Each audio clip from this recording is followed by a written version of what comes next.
Hey everybody, Ron here. You ever get a load of some law, local or otherwise, and think, man, what were they thinking? Well, you're not alone. You might think America's strangest laws are a thing of the past, but some old world rules are still technically on the books today. We're talking laws about everything from cussing to witchcraft, stuff you'd think went out with powdered wigs and horses and buggies. Let's take a look at 10 of the weirdest old laws that still exist. Some might surprise you. First up, we're heading to Massachusetts, land of the Pilgrims, Dunkin' Donuts, and apparently some pretty strict rules about talking about the big guy. We're talking blasphemy laws, folks. Back in 1697, these guys were serious about respecting religion. You go around blaspheming God or Jesus, you were looking at fines, jail time, or worse. I'm talking some real Old Testament punishments. Now, you might think we've moved past all that, but guess what? That blasphemy law is technically still on the books in Massachusetts. That's right, tucked away in their legal system somewhere between regulations on clam chowder and who can wear a Red Sox hat to a Yankees game is a law saying you gotta watch your mouth when it comes to the Almighty. I'm not saying you'll get arrested for letting out a curse word after stubbing your toe, but it goes to show that sometimes old habits die hard. And in Massachusetts, those old habits involve keeping it clean when it comes to talking about the divine. It's a reminder that those laws, even the ones that seem outdated, tell a story about our past. They're like historical artifacts, giving us a glimpse into what people valued and how they saw the world back in the day. And sometimes they stick around longer than you'd expect, like a stubborn stain on the fabric of history. Next stop on our legal road trip, Kentucky and Virginia, where we're talking duels. Picture this. Two fellas dressed to the nines, meeting at dawn with pistols in hand, all to settle a score. It's the stuff of old movies and even older laws. Back in the 1700s, dueling was all the rage, a way for gentlemen, and I use that term loosely, to defend their honor. But as you can imagine, things got out of hand pretty quick. So, states like Kentucky and Virginia stepped in and said, all right, that's enough of that. They slapped some anti-dueling laws on the books, making it crystal clear that setting disputes with a shootout was a one-way ticket to the slammer. And get this, politicians in those days actually had to swear they'd never fought a duel to hold office. Can you imagine that flying today? Do you solemnly swear you've never challenged anyone to a duel on Twitter? Now I know what you're thinking. When's the last time you saw two guys in powdered wigs blasting away at each other over a game of cards? Exactly. But here's the thing. Those anti-dueling laws, as outdated as they seem, are still on the books in many states. They're a testament to how much times have changed, but also a reminder that some things like resolving conflicts peacefully never go out of style. All right, folks, buckle up because we're heading south to Virginia, the birthplace of presidents and apparently some very polite laws. We're talking about profanity, folks. Back in 1792, Virginia decided that enough was enough when it came to foul language. They passed a law saying that public swearing was a no-no, punishable by a small fine. Now, I'm no stranger to colorful language, but even I gotta admit, there's a time and a place for everything. And back in 18th century Virginia, that place was apparently not in public. I guess they figured if you were gonna cuss, you could do it in the privacy of your own home, where you wouldn't offend any delicate ears. And here's the kicker. That law, as quaint as it seems today, is technically still on the books in Virginia. That's right, folks. If you're feeling saucy and decide to let loose a string of expletives while strolling down the street in Richmond, you might just find yourself on the wrong side of a centuries-old law. I'm not saying the profanity police are gonna come knocking down your door for saying darn instead of damn, but it's a good reminder that sometimes the past has a funny way of sticking around. Next up, we're taking a trip to Connecticut, the Constitution state where they take their Sundays pretty seriously. We're talking about the Blue Laws, folks, a set of rules that made sure Sunday was strictly for rest and worship. Back in the day, these laws were no joke. We're talking no business, no travel, no nothing.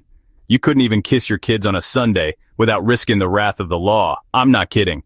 These laws were all about keeping the Sabbath holy, and they weren't afraid to lay down the law to make sure it happened.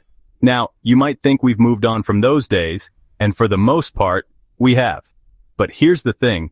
Some of those old blue laws are still hanging around in Connecticut like a stubborn house guest who overstayed their welcome. You might not get arrested for mowing your lawn on a Sunday anymore, but there are still some restrictions on what you can and can't do. For example, some stores might have limited hours on Sundays, and certain activities might still be frowned upon.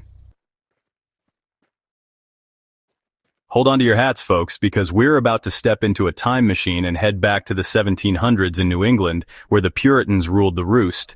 And fun was, well, let's just say it wasn't exactly a top priority. We're talking about dancing, folks. That's right, cutting a rug on a Sunday was a big no-no back then.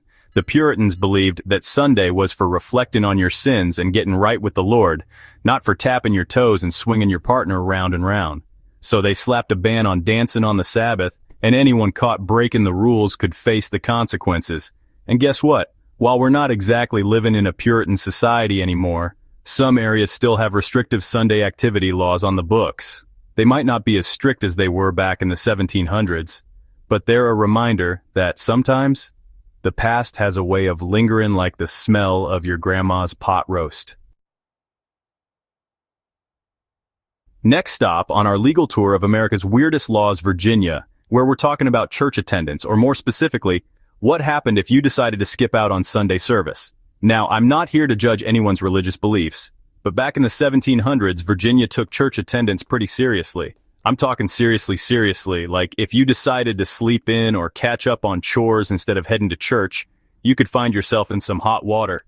We're talking fines, public shame, the whole 9 yards. They even had laws on the books about it. It's a reminder that times have changed, but some of those old laws are still hanging around, like that box of your grandpa's old clothes in the attic.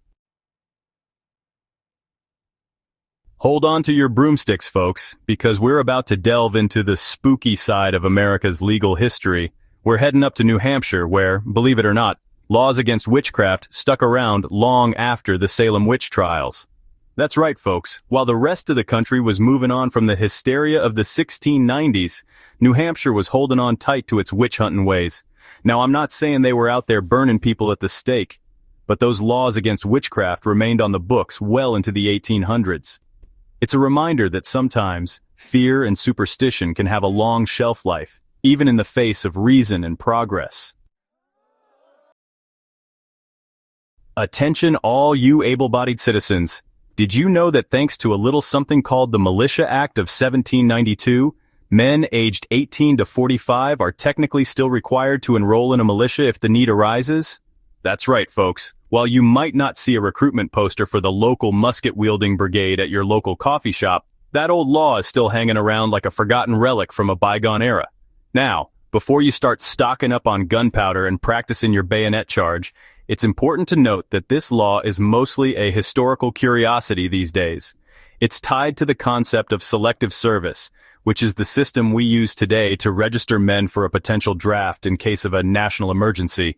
But still, it's kind of wild to think that somewhere in the annals of American law, there's a statute that assumes we're all just itching to grab our muskets and defend the homeland against all enemies, foreign and domestic. Next up on our whirlwind tour of America's most outdated laws, Delaware, where love and marriage apparently came with a hefty dose of legal consequences back in the 1700s. We're talking adultery, folks, and let me tell you, they didn't mess around back then. If you were caught stepping out on your spouse in 18th century Delaware, you could kiss your reputation goodbye and say hello to a world of hurt. We're talking public whippings, hefty fines, the works. They even had laws on the books to make sure justice was served, 18th century style. Now, I'm not saying anyone's condoning adultery these days, but I think we can all agree that times have changed. Last but not least, we're heading over to the Keystone State, Pennsylvania, where we're talking about a form of punishment that's about as old-fashioned as it gets, tarring and feathering. You know the drill. A mob of angry citizens gets a hold of someone they deem deserving of punishment, strips them down, covers them in hot tar and feathers, and parades them around for good measure. It's the kind of thing you see in old-timey movies, right?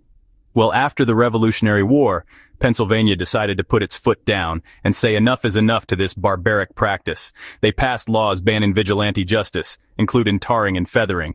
And guess what? Those laws are still on the books today. That's right, folks.